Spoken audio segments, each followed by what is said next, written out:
এখন ঘড়িতে 4টে বাজে আর দুপুর থেকে বৃষ্টি শুরু হয়েছে।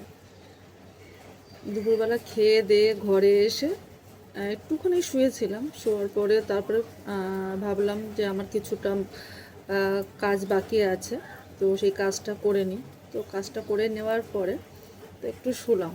শোয়ার পরে তারপরে মনে হচ্ছে বাইরে তো বৃষ্টি হচ্ছে, আর বৃষ্টিটা উপভোগ করার জন্য ভাবলাম যে একটা আম খাই। তো ঘরে ছিল এটা, হাফ ডাসা হাফ এ আমটা। এইরকম আমগুলো খেতে বেশ ভালো লাগে আমার।